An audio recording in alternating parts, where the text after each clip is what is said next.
This is a business that started in a student flat in Sheffield and today has 2 million members. So lots of innovation along that path. Thank you, Andy. Good morning, everybody. Who wants a tenner? Oh, 10, 12 people. So for those people who didn't put your hands up, either you got too much money, in which case I'm in the wrong job, or you sat there going, why is this guy giving me £10? There must be a catch, and you're feeling quite sceptical. We deal with that issue every single day at Quidco. I'm Andy Oldham. I'm the Managing Director of Quidco. I've been there for 3 years. And we're the largest cashback site in the UK. We've got 2.5 million members now. And the issue of giving money back for shopping is actually, like I say, it's harder than you think. We did a PR stunt recently in Oxford High Street where we gave back thousands of pounds when we launched our mobile phone app. People would actively cross the road so they wouldn't get given cash. It was amazing. So today's conference is about innovation, about creativity, about having faith in what you believe in will bring you the fortune you hope for. And I guess Quidco has been asked to come on today and to give you a kind of a case study, I guess, or a story about how we were founded and the journey we've been on, which I'd like to say was, we've gone from A to B and we followed our business plan and everything's gone as it should do. But that's obviously not the case. It's been a pretty circuitous route to get there. So what I'm going to do is I'm going to take you from the early days of the birth of the organisation through our early childhood and into maturity, and then I'm going to take you back and look at some of the key life stages and hopefully draw out some of the innovation that we've done on our products and our marketing and some of the fears we've had to face in order to build out what we think is a small fortune for our customers. Over £200 million we've given back to date in an organisation which last year drove £750 million through its site. So, let me take you back to 2005. I'm going to take you up the M1 to Sheffield. Those of you who remember the film Monty may picture an industrial town in the north of England. In 2005, it was going through a period of regeneration, a bit more investment in the city. I'll introduce our founding couple, Paul and Jen Nicol. Jen is a graphical designer, and Paul is a PhD student over from Canada, studying under a preeminent professor of archaeology in Sheffield. Perfect combination for a cashback site. There's two things which PhD students have. It is a lot of time on their hands and not a lot of money. So Jen is the only breadwinner in the organisation, made sure that Paul was both thrifty and actually thought about how we could bring some money into the household. So when he was out and about, he'd start looking for deals. He'd look for any opportunity for discounts in stores. And when he was looking online, money-saving blogs, he'd look for deals. And he'd send them around to his mates, initially by email, until sort of a few months in, he's like, okay, you know what, I'm just going to start a blog, because hopefully other people will start posting things on there as well. So this blog was started, and this wasn't Quidco, but this was a really important launch pad from where Quidco was founded. This was called Hot UK Deals. It's now one of the most 100 trafficked websites in the UK. And it was while he was posting these deals on there, he saw that there were links being posted by advertisers, a Dixon's link actually, in particular, that it was the advertisers were paying publishers to drive traffic and sales to their sites. And he opened up this whole world that he didn't know about called affiliate marketing. It's like, okay, hang on a minute, how can I get this money to my Hot UK members, my mates? How can I get access to that money, which otherwise wouldn't be available? And that really is where the cashback was really born. Now, it wasn't a eureka moment, running down the streets of Sheffield naked, but it really, it was really about creating a tool for his Hot UK customers. It wasn't about creating a business. And it wasn't the first cashback site in the world. There was a cashback site in the US called Ebates. There was another cashback site in the UK called Greasy Palm. Those were sort of what was called 50-50 cashback sites. So they would keep £50 of the commission and they would give back £50. Paul looked at it and thought, hang on a minute, that's not right. I want 100%, both for me and for our members. So that's where 100% cashback site came from. And I guess that was our real product, first product innovation. So he beavered away to build a new website, which was Quidco. He enlisted one of the tech guys who was in his halls of residence and worked frantically to build this site. He had the 5th of May in his mind as something which was a day he wanted to launch the site. And there it was. 5th of May came, site was launched, much fanfare in the Nickel household. And what does he do the day after it's launched? Goes in an archaeology dig. Two or 3 weeks in Israel, thinking, yeah, I've set this site up. It'll run itself now. I've plugged it into these retailers. Members can sign up, they'll transact, the money will flow back. It won't be a problem. There's the site. Great, fantastic, not a problem. You know, and that really is the birth of Quidco.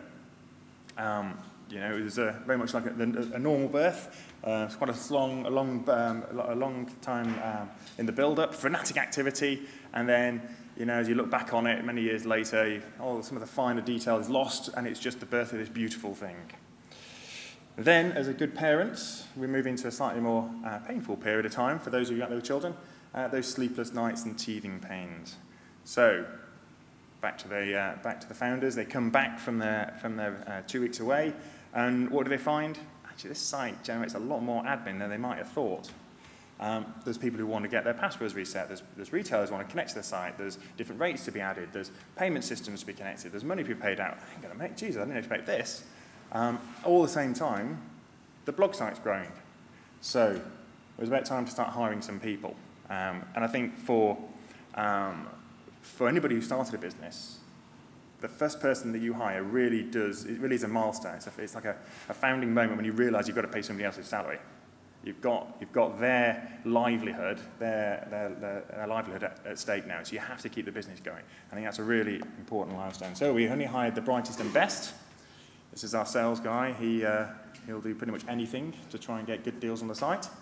And you know, initially those people were found by posting adverts up on the university billboards. And in fact, one of the first people who came onto this as a member of staff, staff member 2, she actually was a member of Quidco already. There was less than 10,000 people who were signed up to this thing. Nobody really knew about it at that point, and already she'd been a member, which was fantastic. So these guys set about working across Sheffield in, so I had no office, working in either Paul and Jen's house or working in cafes with free Wi-Fi. They knew everywhere where there was free Wi-Fi across Sheffield. And in fact, you know, when we're talking to retailers in London, we'd often try and bluff that, you know, if you wanted to come to our head office in Sheffield, you're more than welcome to come all the way up. And we know full well that nobody would want to schlep all the way up the M1. Nobody ever called our bluff, thankfully. So, you know, that really was how we brought in our first members of staff. And we had, you know, similar problems with other startups. Cash flow is really important. It's the lifeblood of a small company. And the site was starting to take off a lot more. More members were joining. You know, there's sort of 50,000 members by the end of the first year. And, you know, we thought as a cashback cooperative, we'll go to a bank with the same name. They'll look after us. They'll understand what we're talking about. And I guess, you know, we either couldn't get them to believe in the vision, or they weren't prepared to take the risk. And so it took a few more months after that before we eventually came and sat down at Barclays and decided not to leave until they made a decision, and they were prepared to take a risk that on a small business that was unknown to help us go through that early growth period, and we've been with them ever since, and they've been really supportive. So I think, you know, at the end of that period, we sort of entered our adolescence, and just true to form in adolescence, it was a period of lots of tears, tantrums, late nights, and quite a lot of swearing. And we also, in 2008, we also left our parents' home. We came to London, opened our first office here, to seek our fame and fortune. And I guess the other defining moment of this period of time for us was that, you know, the two sites now, Hot UK and Quidco, had grown up so rapidly, and we're still hand to mouth in terms of operating them, that Paul made a pretty critical decision, which for a founder it must be really, really hard to make, which is, I can't scale this. I'm not the person to take this onto the next level. I need to go and find some help. You know, this is drowning in admin from these two sites. How do I make this real? I need to go and find a management team. I need to go and find people who have done this before, who can take on my vision and make it real.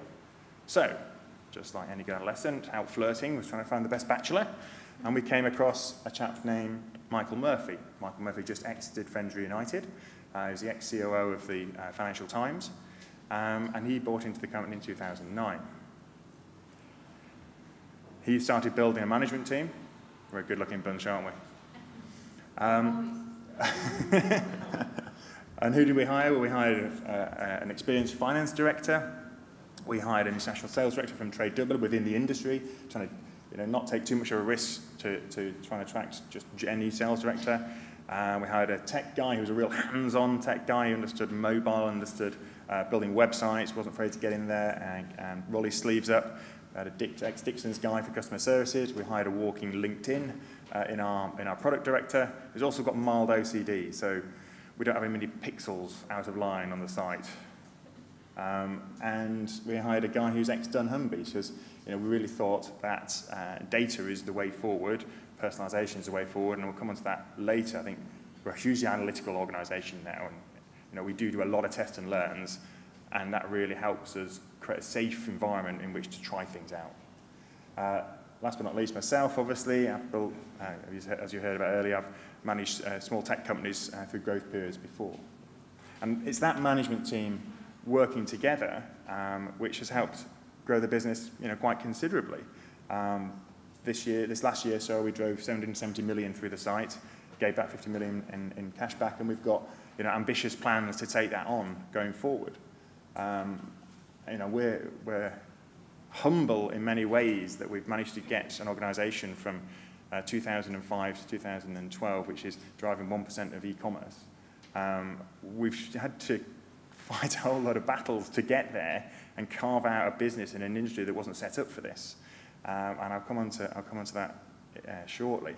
But I think before I touch on where we go forward, before I touch on some of the innovation and the fears, let me just talk about what I think is in the future for us. And it's hard to talk about maturity, we're only 7 years old, but it feels like we're getting that sort of phase. I think the types of challenges we have now are different than the types of challenges we had before. It's not like we haven't gone away, it's just the scale of them, the nature of them have changed. Some of the things I fear about is how do I maintain the agility in an organisation that's over 100 people? We've grown from 5 to 90. How do I make sure that people are still wanting to be there, want to create, be creative, want to come up with new ideas, when you've still got to have a degree of process that's appropriate for an organisation that is driving that much of activity through the site? Are we going to be afraid to be disruptive like we were before? I hope and our fears that we won't be, that we won't come up with products that continue to challenge the consumer's shopping habits at the moment. And will we buy a second home abroad? Will we launch in a different country? Sure, it all makes a lot of sense for us on our roadmap, but at the moment I'm focused on building an iconic British brand, and that's no easy feat. So I think I've just been through, I guess, our bloodline, our childhood, and our education, and now I'm going to take you through a few life stages and look back at some of the things that we've learned along the way and what we believe has helped get us to the point we are now. So I think becoming popular, like any school playground, it can be an absolute nightmare.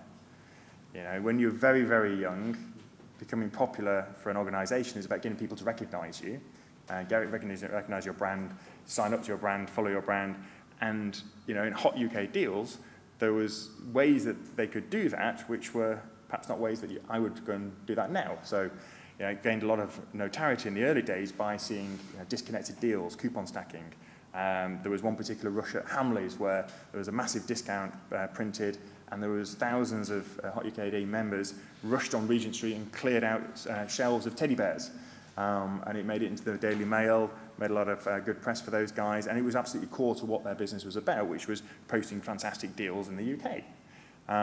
It's not something I think Quidco should be known for now, but I think you need to stick true to what is appropriate for your brand. And I think the other thing about becoming popular is around retailers. We've got 3,500 retailers listed on Quidco. You can find deals across all of those national brands. To maintain those relationships with those retailers and to want to have them onto the site is really important for us. But sometimes, you know, it's difficult to get them to understand what cashback is about. So let me just explain it in simplest terms, using the Dixons example.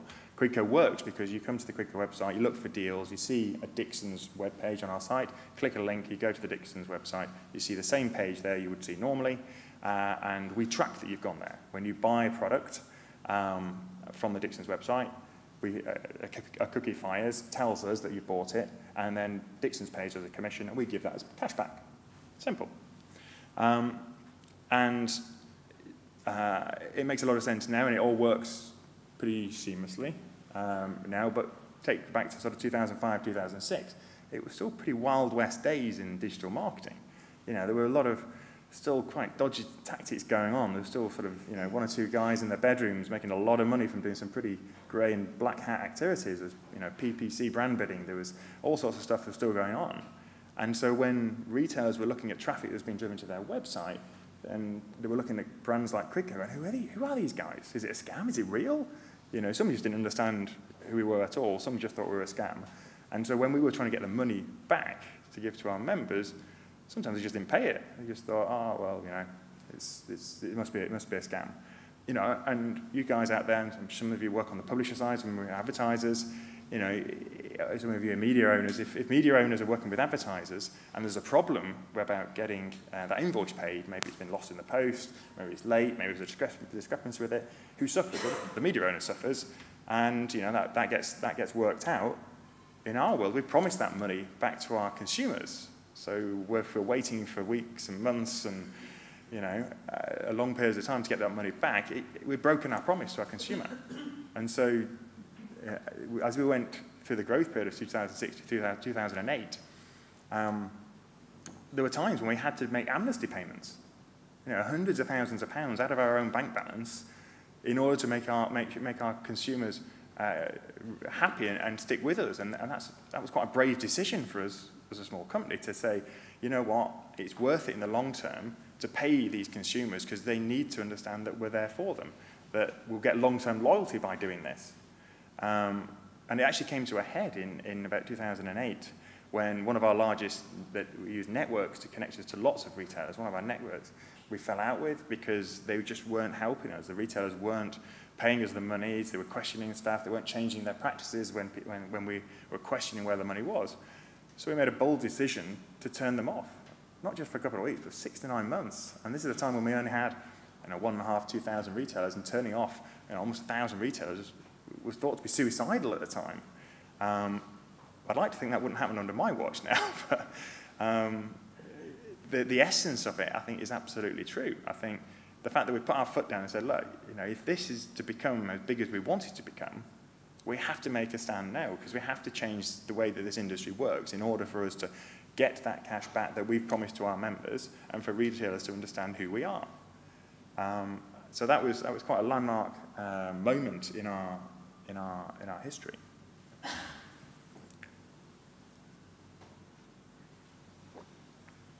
So I think, you know, now we have some popularity. We are the largest cashback site in the UK. We do feel a sense of responsibility within the industry to make and improve those practices. I think we have brought the industry along with us, and I say the industry, the affiliate marketing world. And I think, you know, we won't stop doing that. We won't stop challenging how we can improve this for our customers. Because I think at the end of the day, as long as we hold that closest to us, that we're doing the best by the consumer, you know, we're a B2C website, that's in our DNA, that's who we are. And the other thing that's really important to us is the products. You know, we're a product company. Our founder is a product person. He's not somebody who can run businesses. You know, when I came to the organisation, we had one product, which was online cashback, which is the example I told you. You know, since then, the management team's built out 6 products, 8 revenue streams, and we've diversified the business, which I think is really important as well because it, you know, de-risks the dependency upon one particular revenue stream and creates a sustainable company. You know, online cashback itself is, it's not been all plain sailing. It's not like we've just put this one thing out there in 2005 and it's not changed. That's evolved considerably, and we've done things along the way which we think are quite dramatic. Like when we process a transaction, it goes through various stages. You know, so within a couple of hours, we know you've made the transaction. We call it tracked. Then, after the returns period's gone by, we validate that, and then when we get the money, it's confirmed. We thought it was a bit complicated as we were going to go mass market, so we took out one of those steps. And we thought, hang on a minute, just before we do this, let's ask some of our members. So we got a whole community of members. We had focus groups. We gave them a version of the website that they could see. They went ballistic. They hated it. Oh my God, you're taking away all this information. That's awful. And it was over a couple of months that we worked with them to understand exactly what it was they wanted to change and what they weren't happy with. And by the end of it, they'd become what we now call Quidco champions. By the time we launched the site to everybody else, people were questioning what was going on. They were on the forums going, this is the reason for doing it. You can get this information over here in a different way, et cetera, all for free, all because they love the brand. And that was fantastic for us because we managed to go through that development phase and have actually come out of it, out the back of it, without offending the whole of the site. We launched a comparison product about 2 years ago. I'm sure not many of you know about this, but there are large comparison sites out there. They get paid quite a lot of money by the insurers to post those deals on there, and for every policy that's taken out, they get paid quite a lot of money. We think that money should go back to the consumer. So we integrated cashback into a comparison service and like for brands with the cheapest car insurance in the UK. I don't have a marketing budget that can compare against opera singers, but hopefully, members on our site can benefit from this. There's huge growth potential in this, but I guess it's an example of where we're not fearful of launching it on the site and potentially disrupting that market. If anything, I was concerned about the cannibalization of transactions against our existing car insurance on the site. So we left it for about 9 months, and we used a lot of data insight to understand whether cannibalization was happening or not. I think data, again, coming through as a theme for us is really, really important. Gives you this safety net. We launched mobile about 12 months ago. We looked at the money-saving space in the mobile world. There's lots of voucher apps. Those voucher apps, a lot of them around restaurants and retail, leisure, etc. That's not who we are. We're national retail brands. We took some time to understand consumer behaviour out on a high street, and we thought, you know what? What retailers really want is to drive footfall. They want to drive footfall and then put relevant deals in front of people. So we thought, well, let's pay people. Pay people to go to stores. So we launched the first app that we think is the world's first app to pay money when you check into a location. It's a nominal sum, 5, 10, 15p, maybe £1. And you don't have to buy anything, it's an obligation. And trying to sell that vision to retailers initially was quite a hard sell. So what do? Well, we funded it. So we funded it to the point where we've got case studies. We've got case studies that showed that actually it did drive footfall, that it did drive social sharing of the brand, it did drive average order values, it did drive average transaction frequencies, and then we've got 80 retailers on there. Another good example when we launched mobile was, so we got to the point where we'd gone through and we were just about to launch beta, and it's like, how are we going to test this thing? How are we going to make sure that all these different versions of iOS on Apple and all these different handsets on Android is going to work? We could go out and get a testing company to try and do this across the UK. That costs a lot of money. So rather than do that, we'll just ask our members. So we posted something on Facebook and we said, look, does anyone want to test our mobile app? We had 500 responses in the first day. We had to close it down. We created a closed Facebook group. We gave them the app. They gave us some pretty good feedback, pretty honest feedback. But they were testing it all over the UK. They were testing all these different handsets, and we changed it. We changed lots of features about it, and then we launched it. And the great thing was, not when we launched it, these guys were so bought into who we were and the fact that they'd been let into our development process that actually we had 500 advocates as soon as it launched. So the reviews were really positive. We also learned that some people will go to a large extreme to try and game us. So we spend a lot of time with sophisticated systems internally to look at user behavior of sites and services. And we came up with a Superman rule for this. The Superman rule was, so within the first week, somebody had checked into 80 Argos stores within 5 minutes. There's no high street that's got 80 Argos stores. So we came up with this rule, which was measuring the velocity between 2 different locations. And if it was faster than the speed of sound, they weren't getting their money. Somehow they put some emulator over it, and they built some sophisticated whizzy thing to allow them to do that. But I think, mobile was a really exciting project for us. We're super excited about taking cashback offline. We've launched an in-store program as well, which is integrated to this as well. I'm not going to go into that, but I kind of wanted to kind of demonstrate that when we launch products, we try as best we can to involve our members, because I think it's really important to get them to give us their feedback, but also to get them involved in and supportive of it. And I'd like to think that, going forward, like I said earlier, that we will continue to be disruptive, that we won't be shy about being disruptive. We launched a new product only on Monday, which is called Clits. Now, hopefully, it's going to shake up the consumer goods market, which is giving a voice to brand owners directly to give cashback on products. I think the other thing that's really important is avoiding complacency. I think it's very easy for us to sit back and think we've done really well for ourselves, the site's just going to grow on its own, and that'll be that.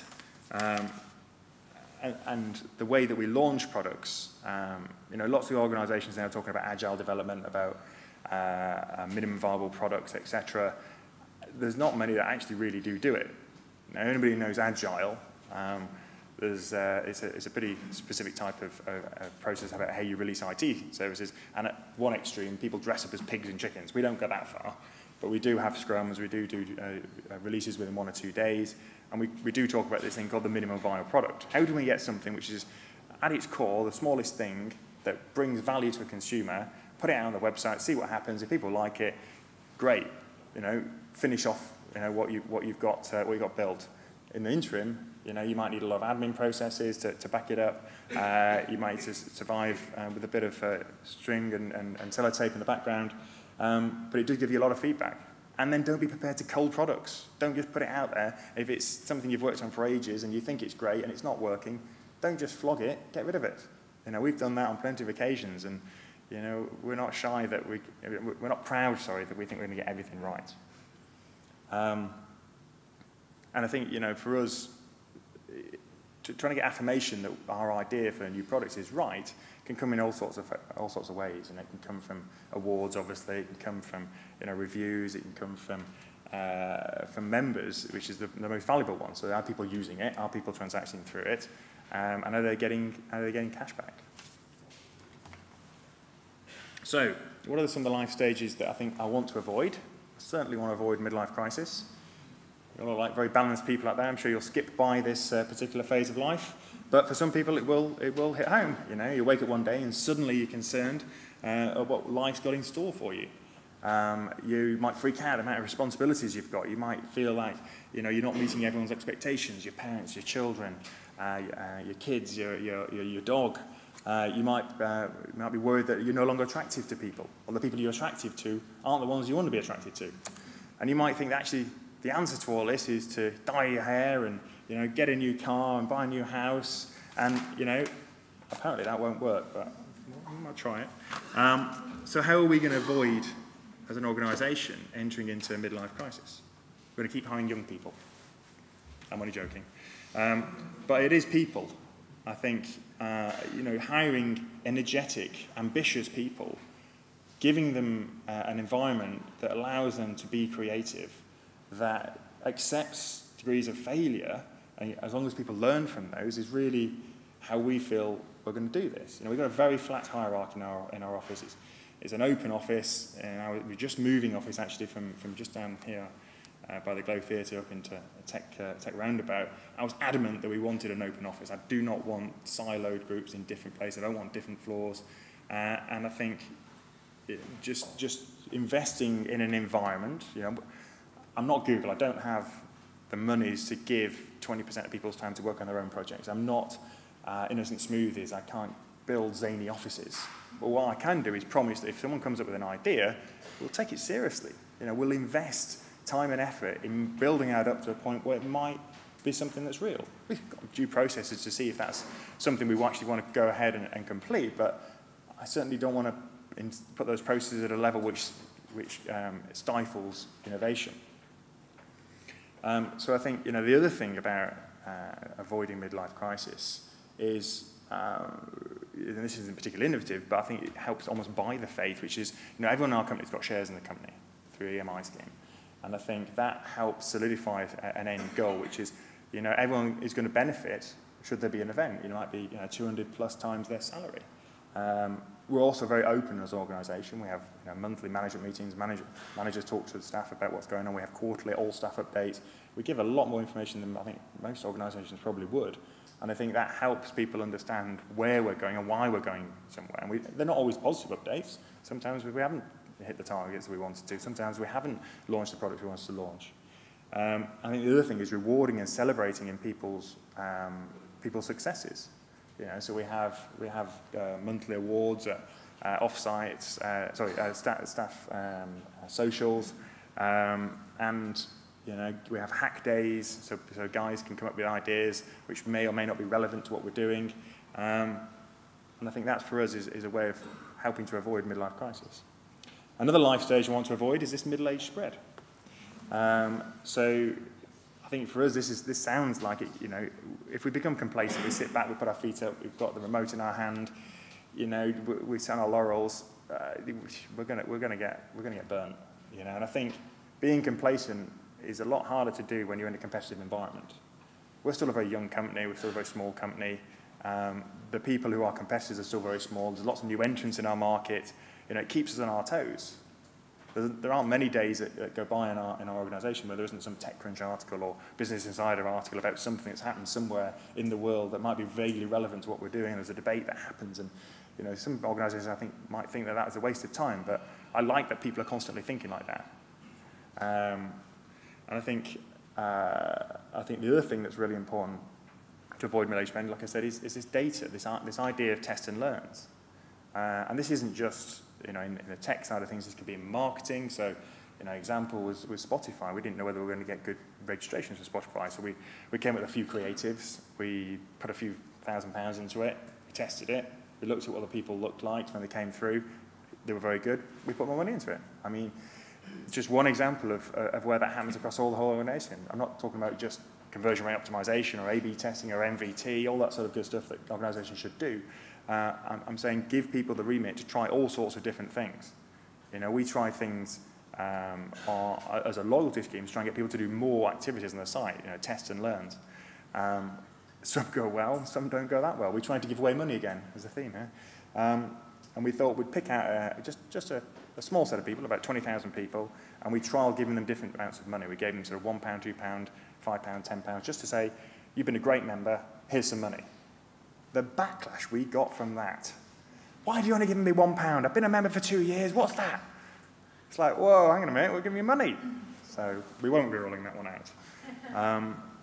But that for me, I think I'm really, if I was going to say I was proud of a few things we've done at Quidco, it's creating an ability to launch products in an agile way and to manage this sort of flow of ideas into reality. I think that's really quite hard to do when it's a growing organisation. When you've got sort of 10 people, 15 people in an organisation and you've got a wish list of things you want to get through, it tends to be whoever shouts loudest gets things done. That's not an organisation structure you can take to when you've got 100 people. And I'm very proud of the fact that we have this kind of BAU Kanban operation that deals with the site on a daily basis, and we have this agile, project-based environment where we can go through minimum viable products and invest as we need to. So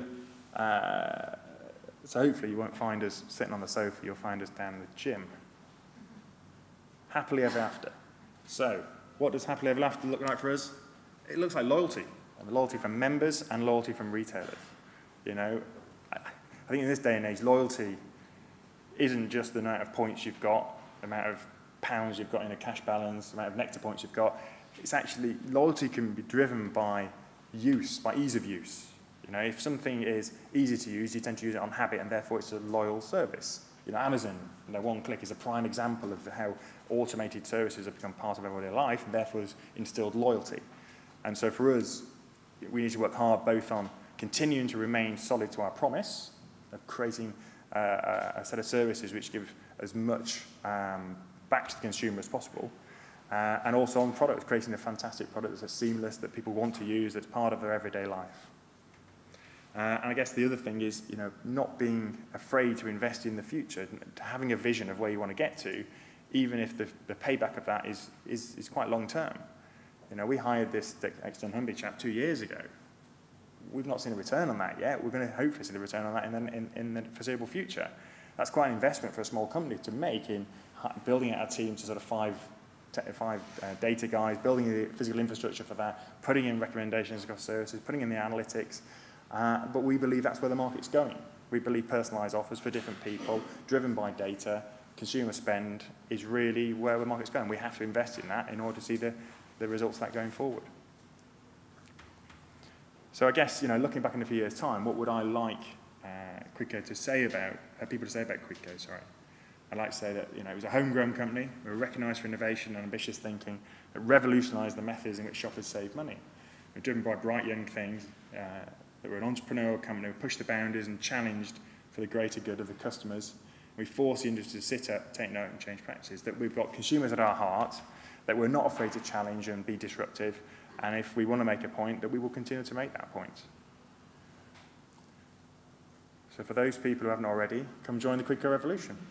And for those people with hands up for £10, come see me afterwards, I'll sort you out. Thank you very much.